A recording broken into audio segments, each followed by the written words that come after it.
My name is Sean, and today we're going to be going over some of the tracing tools in CorelDRAW.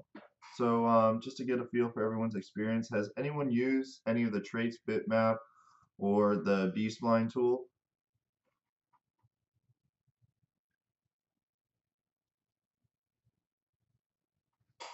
So, a couple, mostly Bspline. Okay, so today we're going to go over the trace bitmap and the Bspline tool, and those are the main tracing tools we use for CorelDRAW. So let's go ahead and we'll close down the design wizard, just give us a little bit of extra space. So the first one I pulled in is just a simple soccer vector. Now we have three different images here. And when we're working in CorelDRAW, the first thing you should notice about these designs is that when I move them and when I drag and move them around, you see that gray box behind it. That signifies that this is a image, and it won't. If it wasn't, if it was a vector, you'd actually see the cut lines rather than just that gray square behind it. So if you ever try to, send something to a cutter or something like this, and it has that gray box, it's an image, so it won't cut correctly. So the first thing we'll do for this type of design is this one's really easy, and this is why I picked it to show you. When we're using the trace bitmap, and when I click an image, you'll see at the top you have your bitmaps option.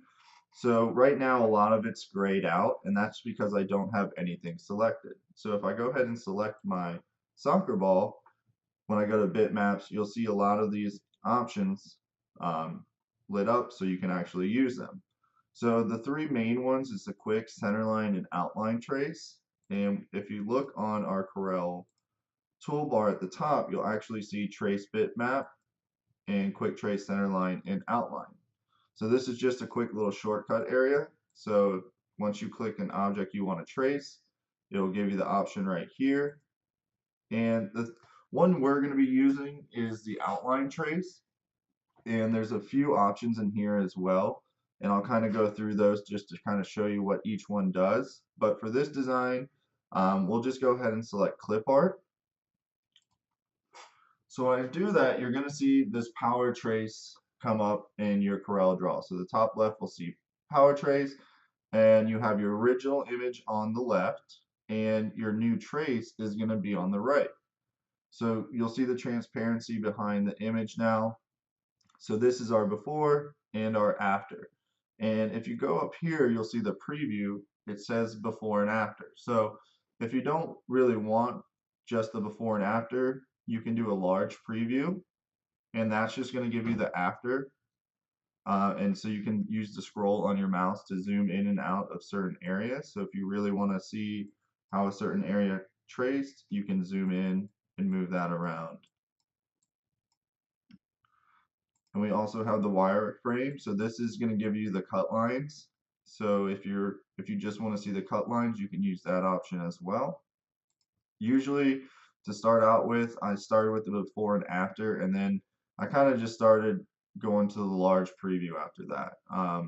You don't really need the after or before because it doesn't really matter too much. You just really want to know what the end's going to look like. So you have the large preview, and then you can zoom in on any area that you'd like. So on the trace type, that was the outline that we chose first. So when we had that little trace bitmap dropdown, we chose outline. And then it gave us about 6 more options to choose from. So if you don't really like the way your design looks, you can always choose a different option in here. So if you wanted, right now we're in clip art, if we go to detail logo, really not a lot's going to change with this design because it's so simple, it's just black and white. But you can see you have these settings down here, the detail, the smoothing, and the corner smoothness. So all those will change according to what type of option or type of image you choose. So you can just drop down, choose low quality, whatever you like, whatever produces the best result, you can go ahead and use that. So again, with this design, you're not going to see much of a difference, but I have some more chosen, and you'll kind of see the difference between clip art, high quality, and low quality image when we go through there. So On the next thing we have down here, we have our options.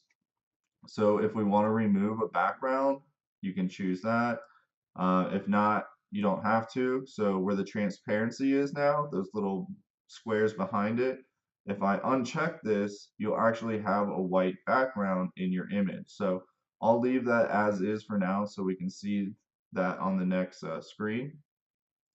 And you also have the delete original image. So I'm going to leave that unchecked right now as well, just so you can kind of see what it will do. And then the next tab over is your color. So this one's going to be pretty simple, but you can see that there's two different blacks. So we know that this design, we want it all the same color. So if I just hold shift and I select these two colors and hit merge, now there's only going to be one black. Now the white, there is two different whites. It gets a little touchy though when you delete too much. So we'll leave it like this because sometimes when we delete this white backing, it gets rid of the whole design like that. So we can hit Control Z to go back or just give it a number 2 up here and it'll add that white color back for us. So once we have the design set up like we can just hit OK. And now when I move this design, you notice that it has a blue line, not the black or the gray box behind it. So right away we can tell that this is a vectorized image, but for some reason right now, because it's grouped together, it's not showing the actual cut lines. So we'll need to ungroup this together or ungroup it, and then we'll actually see the cut line. So again, this is our original image.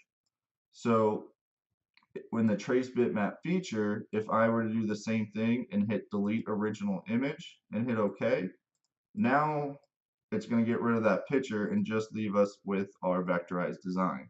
So it just saves some time at the end.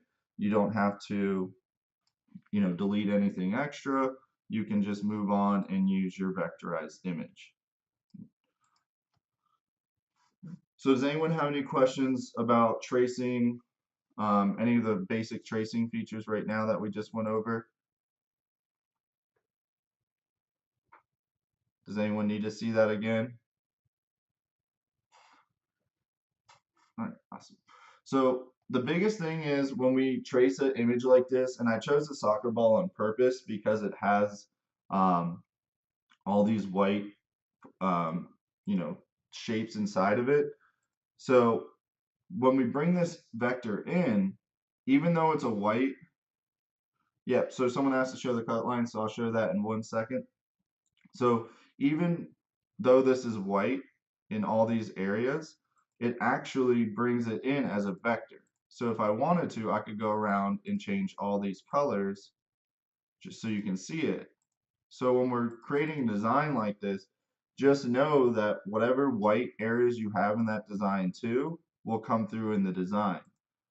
So just you don't want to accidentally send this to the cutter and not know that you have these areas inside. So you can either delete them out, or what is a really easy option too is if you just simply drag your vector over, and now you can see all the perfect cut lines. So those blue cut lines, that shows you right away that this is a vector and those are the cut lines for this design. And now I'm just going to go to my wireframe to show you. So all this got brought in from our trace too. So we don't really need all this extra stuff. So I'm just going to highlight it and hit delete. So now I'm just left with my vector. So just like that, we were able to trace the soccer ball, and now we have a completely vectorized image that we can incorporate into any design we want. So let me go back a few more steps just to kind of show you this again. So when we have our original image like this, we need to trace it. When we can use the trace bitmap, it's just going to save you a lot of time. So again, I'm just going to go to clip art. And right now it's going to save your last setting. So I'm in the large preview. If I want to go to the cut lines, I just go to wireframe overlay, and that's going to show you all the red lines are going to be my cut lines. So if I hit remove background, See how it automatically gets rid of that extra area over here that was showing up as a cut line? So here you see that red cut line. When I remove the background, it gets rid of that. But you want to be careful with that remove background because sometimes it will take away colors that you actually want in your design. So if it does that, you simply have to uncheck it, and then you can, it should give you that color back. So once we get to this setting, we can just hit OK. And now we just have our vectorized image. So if I just ungroup all, and then I'm just going to slowly drag just the black away, go to my wireframe, and then you'll see all those white areas from inside the soccer ball, and you can just delete those out. And if you actually want them, we can go back to the wizard, and I can just select one of those, change all the same color, and now I have a 2-color vector. So if you want a 2-color vector, it's made perfectly already. The one thing I would recommend doing is just adding a small overlay or just another island to the outside, just so this is overlapped just a little bit. Otherwise, when you go to put this on a t-shirt, you'll have to line it up perfectly because it's not magic trapped or anything like that. So again, just like that, you can create a 2-color vector. Right? So that's using the trace bitmap.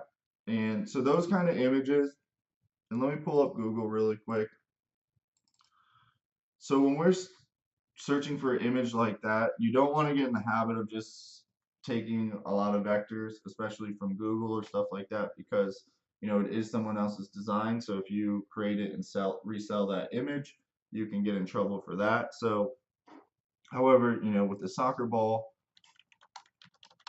it's they're all kind of similar designs. So to get a vector like that, I'll just simply hit soccer ball vector, and that gives us our best chance of just getting a black and white image. So then I can just hit right click and copy image, right click paste, and then it brings it right into my design here, and then I'm able to go to trace bitmap and start my trace. So someone asked, how do you make the design a bit larger so when you line it up to the press it will overlap a bit? So with the soccer ball here, if you press this, working with vinyl can shrink. So say we press the blue first, when we went to overlap the black, it might actually shrink just something like that. So then all of a sudden, if we put a shirt on the background, you'll see that white area come through or that gray area come through the shirt. So to help prevent that, if we just go back a few steps, and I'm going to select all my blue, so it's just one object, weld that together. So now it's just a solid one object. Go to my place and fill, and I'm going to do 0.02, and I'm going to do one island to the outside and hit island fill.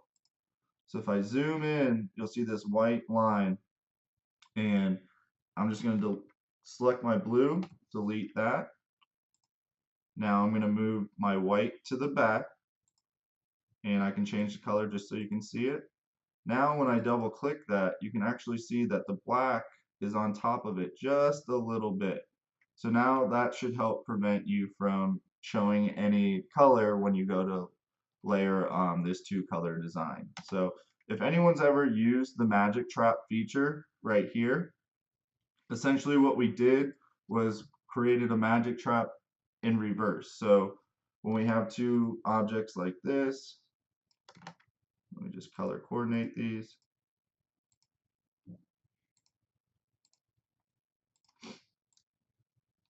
And we hit the magic trap.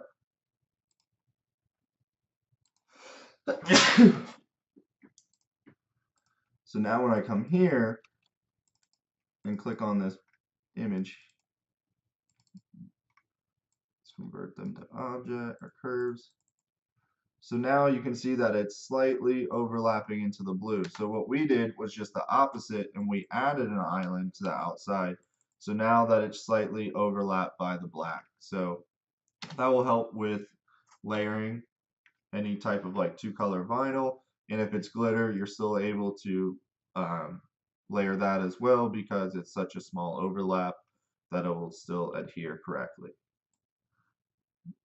So the second image I have, it's going to work the same. We're going to use a trace bitmap again. And I just want to kind of show you with colors and how the trace might look a little bit different with the different trace options. So again, we're going to just hit trace bitmap and go to outline trace, and we'll just start in clip art. So let's go to our before and after, just so we can see this one a little bit differently. Now, with this design, obviously it's a perfect circle and everything. It's really sharp angles. When we go to trace that, the trace isn't always going to pick up on that. And one area to kind of show you is this flag.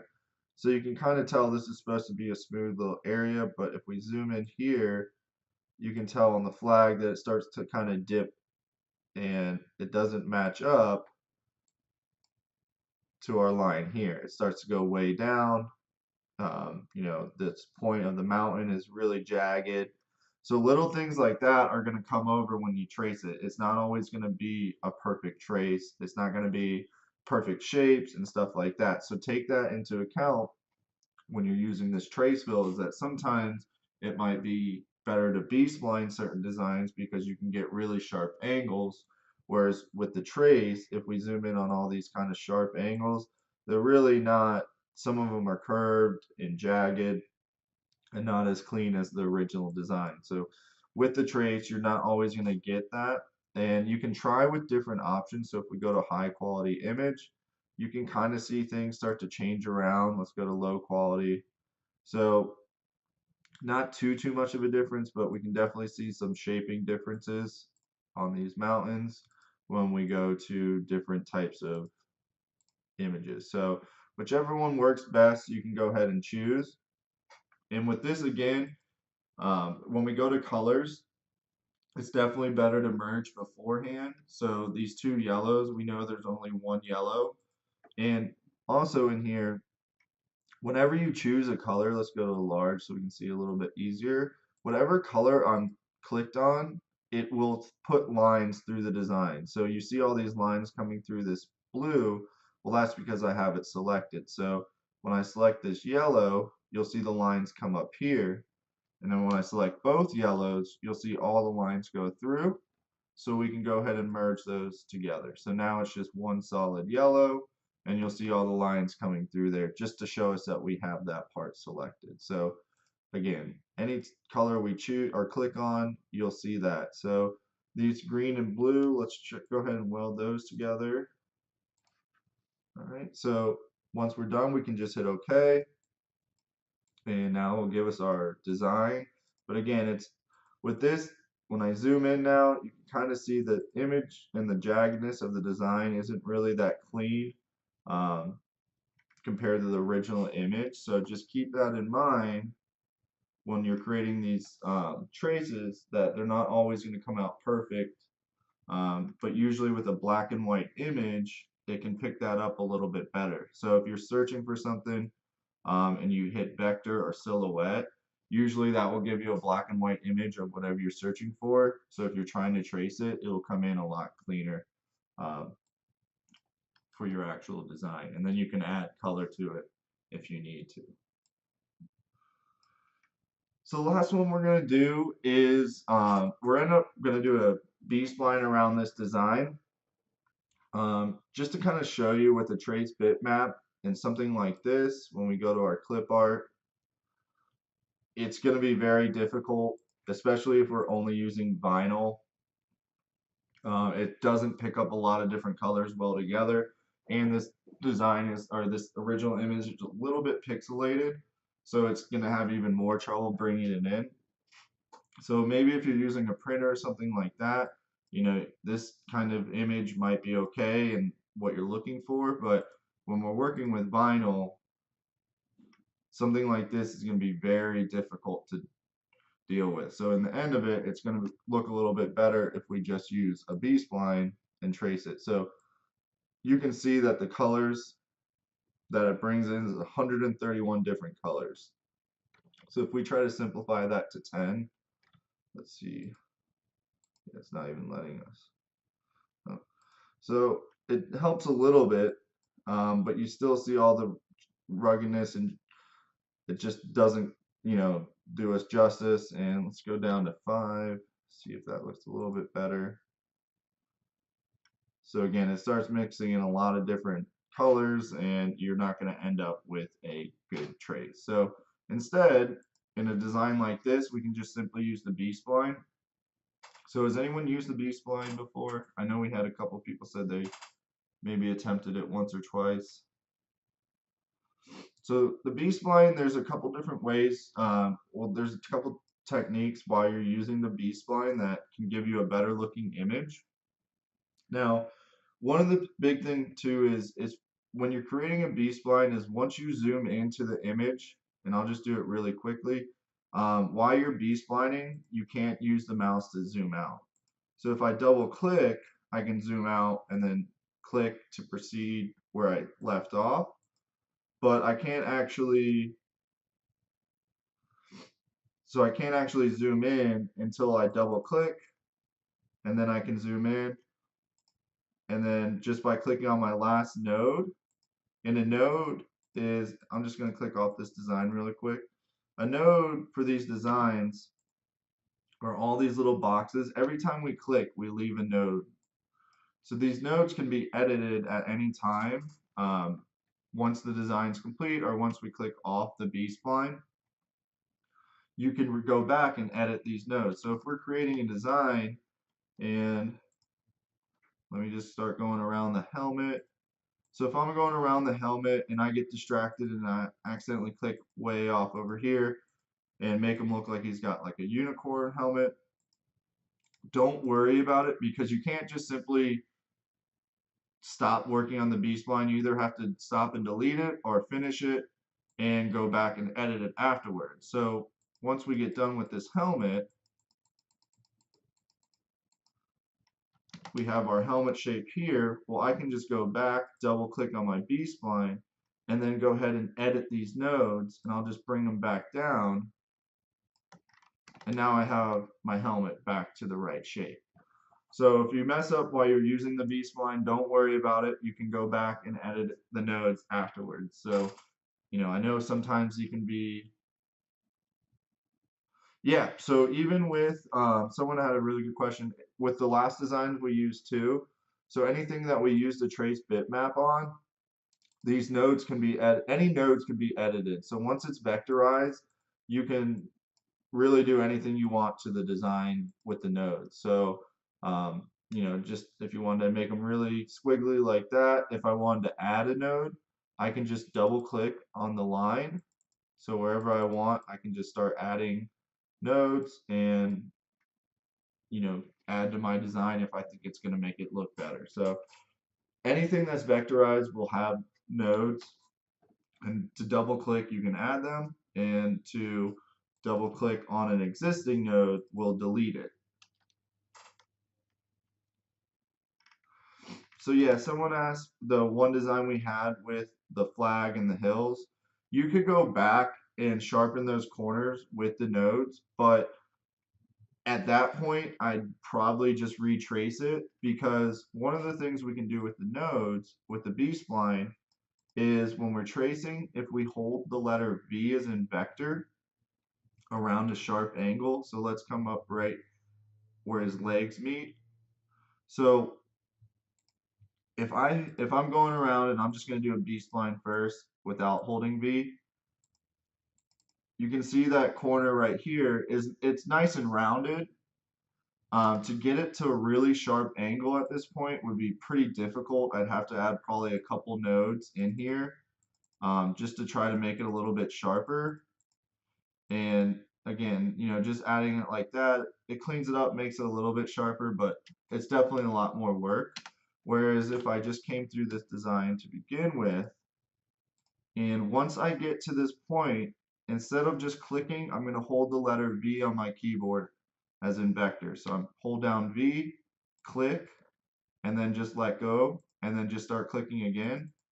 Now you can see how that's, as sharp as you can get um, with these B splines and these nodes. So with those, with that second design we made with the hills and stuff like that, you're probably not going to get it to that sharp of an angle unless you created that at first. So, and again, once we're here, if I didn't want it that sharp, I could add more and then get rid of it and make it a curve. But to go back to that sharp image is a lot harder to get to than making it like a curved image. So um, just keep that in mind when you're working with these B splines. If you want to go sharp, start with it to begin with, and then you can easily make it a rounded corner. So we'll go ahead and trace this really quickly, and I'll do a good trace, but I'm going to do it quickly as well, so it's not going to be perfect. But it doesn't matter where you start with this design, whatever you feel comfortable with. So I'm just going to kind of start right around his arms, and I don't like to zoom in too much because I think it actually, with a pixelated design like this, it can be hard to follow exactly the right line you want. So if you zoom out a little bit like here, or even to here, you can kind of trace a little bit better. So again, to start, you just start clicking, and then every time you click, it will leave a node behind. So we're just going to go just the outline. And I'll let you know when I hold the letter V. For everything I'm doing right now, the angles don't really have to be that sharp, so I'm not holding that yet.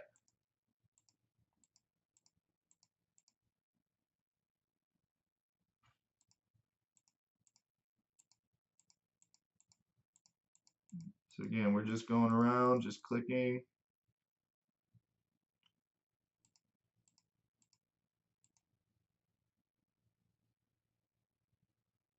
And the more nodes, the more times you click, obviously the more detail you're probably going to get in this design.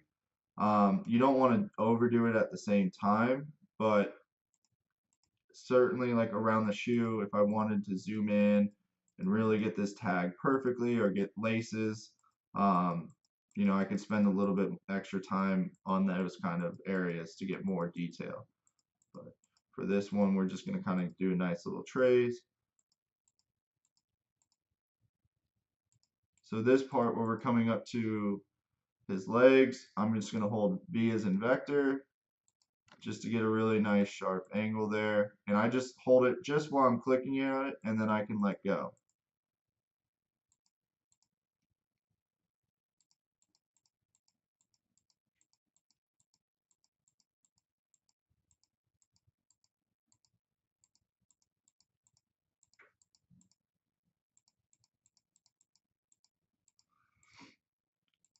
And same with tracing someone else's design. What we talked about earlier is you don't want to keep, obviously go around and search baseball silhouette and just start tracing it and using it in your designs. Well, same with these baseball players and stuff like that. I just chose like a college player because the likeness of him being recognized is a lot less than, if I trace Derek Jeter or someone with a signature stance, something like that, someone could recognize it. And, if you do a professional athlete or something like that, and someone recognizes that stance or that pose, it could be a problem too. So I try to find very generic images that can't really be linked to a certain player or stance or, stuff like that, just to make sure that, none of my designs break any copyright or anything like that. So once I connect that, it's going to go ahead and connect those and make one solid object. So when I pull that over, just like that, I've created a baseball vector. So I can turn in black and pretty decent. Some of the areas I don't like just starting to look at it right away. It kind of looks like he has a hunchback and maybe his back looks a little bit too big. This area needs, you can't tell that his arms, it just looks like a big blob. So to go back to fix some of these areas, especially this here, this is a really easy area to clean up. I'm just gonna grab my B-spline again, come in here, and I'll zoom in maybe a little bit extra right now, and I'm just gonna trace just his kind of arms here and his hands. I might exaggerate a little bit. You don't have to trace it perfect. And we'll come up just like that. And then I'm going to hold V.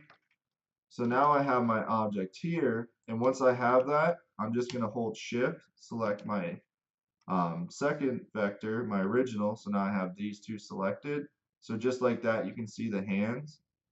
And if I do a back minus front, it'll go ahead and empty that area for me. So now when I change the color, you can already see that this looks a lot cleaner and has a little more detail because I took that area out. So if I go back and I go back to my guy, now this is one thing I like to do too, is just kind of look on here what maybe I can change to give it, it's a pretty decent trace, but I might have gave him a little extra muscle down here, so I'll go ahead and flatten that back up.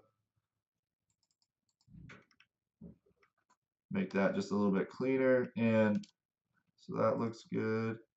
So I'm gonna go ahead and drag it away. And even though it's really supposed to be set up like that, you can drop this manually if you like. So from here, we're just adjusting the nodes, and let me move it over so we can see it a little bit easier. So I'm just going to delete these a little bit and then bring his back just in. And when I click on one node, you can kind of see how it has these arrows too. So these can help shape your design as well. So just by moving these arrows in, you can, change the look of the design as well. So let's drop this a little bit, clean that up, fix this back. So it's not a perfect, but it definitely helped with the back of the design. And now we're able to see a nice baseball player in there. So from here, if we want, we can add even more detail. If we wanted to go back and he has patterns in the pants or stuff like that. If I just do a couple lines here and there. Now, right now, these lines, let me just bring them over here. I'll make them white. So, something like this, you could add whatever detail you wanted. If I wanted to take these little holes out of the helmet, I could do that as well. But if we wanted to add like wrinkles in the pants and stuff like that, well, right now this is just a line. When I go to the wireframe, you see that it's just a line like that. Here it's a little bit thicker, but when I go to the wireframe again, it's just one solid line. So does anyone know how to make these lines an actual object?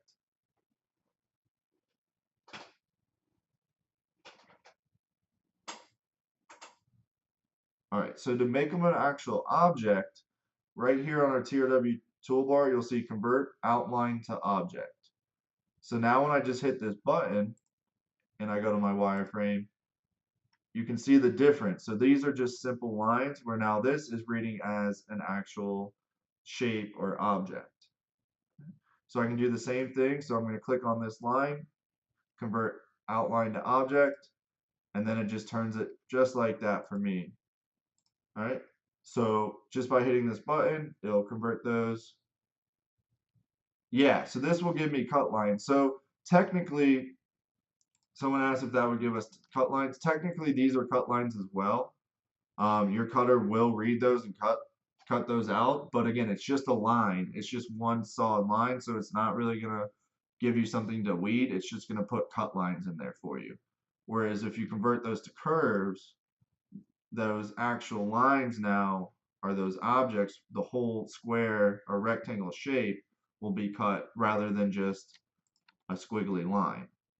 So both are cut lines, but this will actually allow you to show, a little bit it's going to actually take that whole rectangle shape out rather than just a squiggly line. So if I wanted to weld those together, hold shift and select my baseball player and do back minus front. Well, now I'll take them out of my actual design and those will show through like that. Yep, so someone asked if you can smooth the corners. So again, at this point, once you convert them to an outline, it's just the same thing. They're vectors with nodes. So we can go ahead and add a couple boxes and round those out however we want. So it does take a little bit of editing, but those nodes you can kind of shape however you want.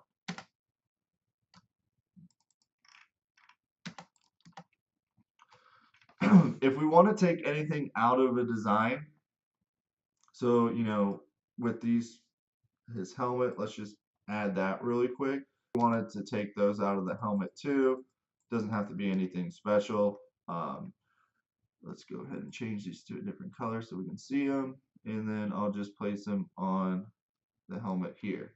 So let's just say we wanted to take these out of the helmet. So right now I just welded those two together. Now all I'm going to do is select my pink, hold shift, and select my baseball vector. And then up here on the CorelDRAW, you'll have back minus front. So when I click that, it just simply takes whatever is on the front and minuses it from the back of the image. So it just completely takes it away and just leaves me with just with the vector with that taken out of it. So now this is a vector, or this is just part of it's just one simple vector. It's not a two color or anything like that. And it just takes it right out of it. So if you're familiar with the simplify tool, if you use that at all, so let's just say I have this square here and I hold shift and I go to simplify. Whatever I have will be simplified out of the design. So the back minus front just goes another step and gets rid of that object as well. So it simplifies whatever's in front of it or behind it, and then just takes that square out too. So it gets rid of that top object. So it's no longer there. So that's a little bit different from the back minus front and the simplify. So they both essentially do the same thing, but simplify will leave you with your top layer. Running any issues using these features, don't hesitate to give us a call or email. And again, this was Sean with the Rhinestone World. Thank you so much for attending.